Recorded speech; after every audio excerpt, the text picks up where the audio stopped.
Hello? Hello? Is anyone there?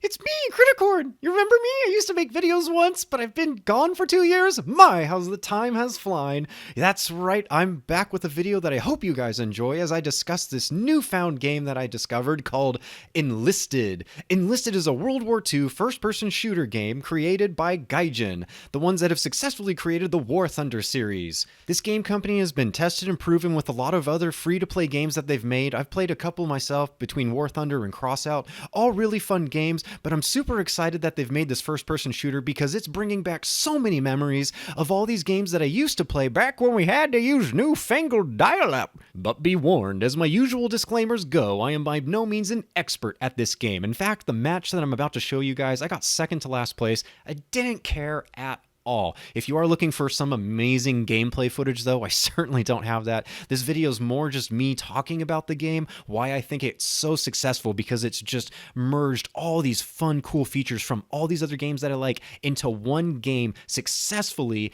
and made it really, really fun. So that's all this video is going to be about. I hope you guys enjoy it. So with that, let's just dive right into the match, shall we?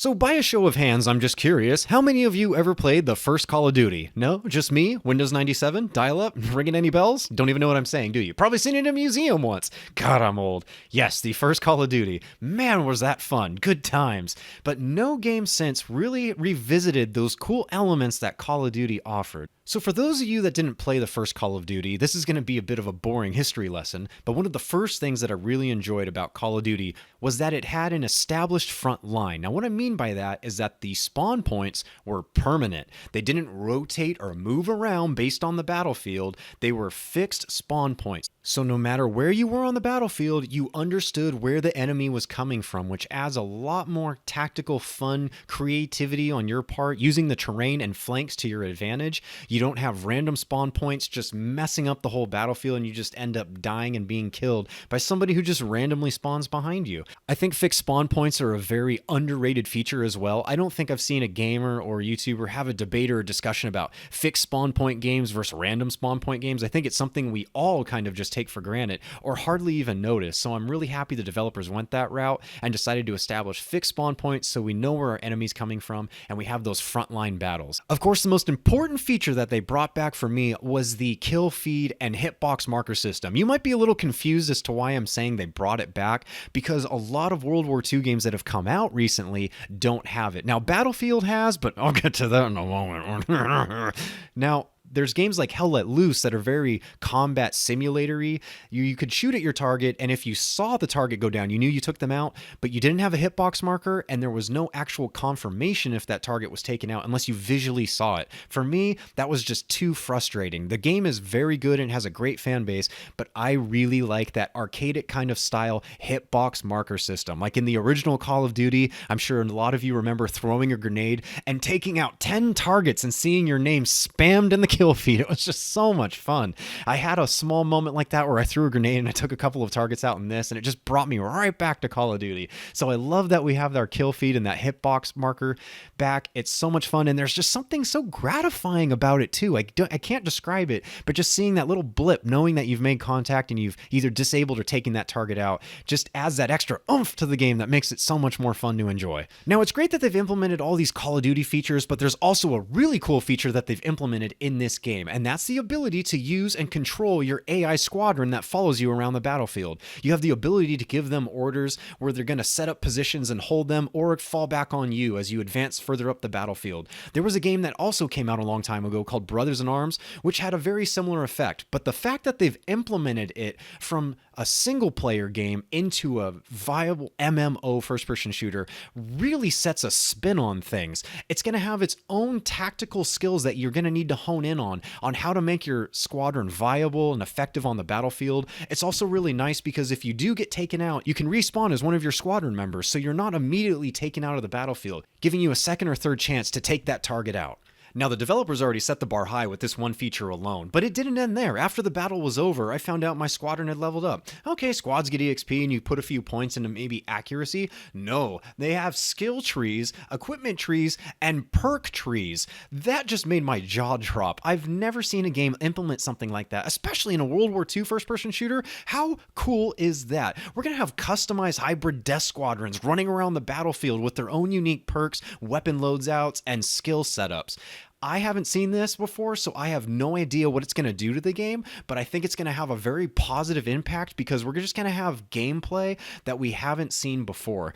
I'm so excited to see where this goes, and I can't wait to start unlocking the skills and perks for my squadrons. And finally, one of the last features that I was really excited to see is the map size. Now, I've only played on one map, but it was enough to show me that these maps are brilliantly designed for several key reasons. The first one being because we have vehicles in the game. Well, we need to make these maps big. You'd think that'd be obvious, but look at the most recent Battlefield game. For some reason, Battlefield 1942, they had large expansive maps, and that made that game really fun because you could use your vehicles and use creative tactical choices about flanking on the far left or the far right. Hillsides, mountains, forest. You could drive through all of those and hide your vehicle. In the new Battlefield game, it's 2 linear roads and there's nowhere to go. The maps are just so poorly designed in the new Battlefield game that it's just almost a joke. Aircraft have to do a circular donut because if they turn left or right, they're going to go out of bounds. So I'm really happy to see that tanks now have the ability to drive on the flanks. You can hide and use stealth to your advantage in this game. Of course, the aircraft as well, you can fly to the horizon. You are gone. That way the infantry don't know where you are, the tanks don't know where you are, and then you can do a loop around and come up from a completely different direction. That's really exciting to see that they got the large map size right for the vehicles that we are using. The other thing that kind of just blows my mind is the infantry battles. Now, when you have large battlefields like you did in 1942, the battles were reduced to maybe 3 or 4 people at max on the large maps, and we're talking large. Now, we have a map like this, for instance, and I was going right into the thick of it, and there were 20 plus Germans just on the other side of a hill. So it was really exciting to see that even though I could go into a forest and maybe have a one-on-one sniper duel with somebody, I could decide to join the thick of the fight and find 20 plus infantry to engage. So no matter how big this battlefield is, you're not reduced to large battlefield gunfights. You can also just get into close-quartered combat. Both of these things really excite me. I know it seems a little silly to appreciate that, but I certainly do. And I think that's what makes a first-person shooter World War II vehicle combat game like this a lot more fun. Now, I know a lot of you might have questions because this game is going to be a pay-to-win styled game that's going to be implemented in the game. It's free to play. You have to accept that. Now, if you can accept that, I will share my own personal experience of playing with this game company. They have a proven track record that they do know how to implement that system in games. I played 2 of their games, War Thunder and Crossout, and both of those games were very enjoyable up to certain extents where you got enough content and enough satisfaction out of what you were grinding and earning that it didn't matter too much that it was going to be a slower grind. But know that if you're not going to put money into this game, it will be slower. Gaijin's known for the long grinds, so just keep that in mind. I also do want to say that there's game companies out there, not Gaijin, but other games that have made betas, and the beta was the best thing ever. The community was 100% behind it, and then the game company just crapped all over it, and then it crashed and died a horrible death. So we'll see what happens with this beta. I'll cover it, and just like another game that I covered in the past, it turned out not to be the game I thought it was.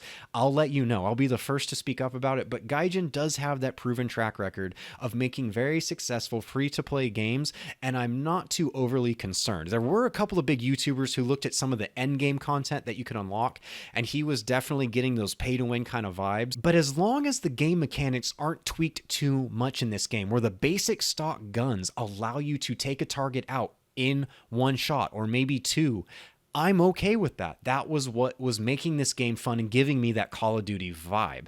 If they start adding body armor and they reduce the gun damage on some of these basic stock guns to 3 or 4 shots, that will drastically kill the fun of this game for me and probably a lot of other people. But I will keep everyone posted about what this pay-to-win model will entail and the mechanics of the game itself. I'll be the first to chime in and let you know what's fun and what isn't. And what's funny enough is there actually was another game just like this, kind of similar, called Heroes and Generals, and unfortunately those developers did kill their game. They beat it into the ground with a lot of pay to win, unfun grinds, and that game just never recovered its population once they did that. It was really sad to see that game go, so I'm so happy to see this coming, and I'm really glad that it's Gaijin, a proven, tested game company that seems to know how to implement a decent pay-to-win scaled system that doesn't drive the free-to-play players away. So just keep that in mind, guys. If you're not willing to chip in a few bucks, that's a-okay, but you better become, like me, a master grinder. Can I have a cheesy, dirty drum note, please?